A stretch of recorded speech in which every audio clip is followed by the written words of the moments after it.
I was always by myself. It was just me and my basketball. Certain things I can't talk about. It goes deep, man. It's deep, and a lot of people don't know, you know. I've been molested.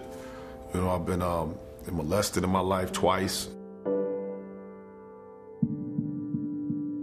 You know, I held that for 30 years.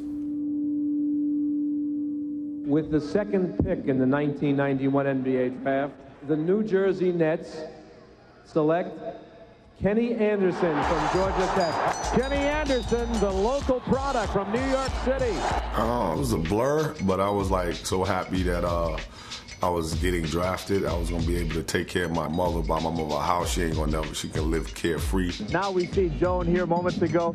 Tears of joy. It was a blessing, you know, that night, you know, everything was gonna change. I was destined to make it to the NBA, I just didn't know when. That path to the NBA began at Archbishop Molloy High School. There, under the tutelage of the legendary coach Jack Curran, Anderson refined his game. But the lessons learned at Molloy extended far beyond the hardwood. Molloy meant the world to me. Forget about basketball, but just my work ethic in the classroom. My first impression was that he was someone who was willing to work. So I immediately took him as a student who was going to do what he needed to do in order to be successful. You know, Jack Curran, very disciplined coach, kept me level-headed. He was a tremendous influence on Kenny. Certainly took over a very important role for Kenny in Kenny's life. He was the person who let Kenny recognize that you need to be able to do more than just basketball. I think the city championship, winning the city championship out of freshman and then, you know, getting MVP that night changed my whole life. That's the game that really turned everything around for me. Anderson received very little playing time his rookie year with the Nets. Despite the lack of minutes, he did put up respectable numbers. Going into his second year with the team, his new head coach presented him with a challenge. You know, when Chuck Daly came in, gave me the ball, he said, listen, you know, you didn't play last year. Now you got to show and prove. This is your team now. What you going to do? How you going to lead?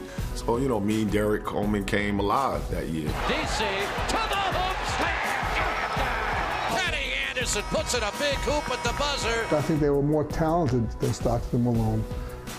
Kenny was a more fluid player. Stockton was a headier player, not as physically able to do things that Kenny could do. I don't think John Stockton is more talented than me. I doubt it. I don't care if he's all-time assists, steals. He doesn't have more talent than me. His talent brought him a 15-year NBA career. Once the basketball stopped, though, he was once again alone. Alone with his secrets and alone with his hurt.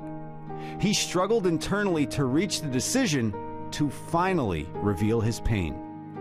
You know, I just sat in a room one day. I just sat there thinking, if I do this, you know, I don't know. But kept coming back to me. Help somebody. Help somebody. Help somebody. Don't worry about yourself. Just come out. It doesn't matter what people think about you because you're helping other people. Not that unusual a story, unfortunately, in New York City basketball. There are a lot of kids who didn't have the structure at home, didn't have the strength, and the male figure that they found was a coach that gave them extra attention. When he was here, I certainly didn't know about that. I don't think anybody did. We knew he had a difficult home life, you know, that much, but you know, unfortunately so many students do. I had basketball to cover everything up and fame. Some kids jump off bridges, kill themselves, shoot themselves, because they have nobody, have nothing to run to. So I had a mask, you know what I mean? And but it affected me.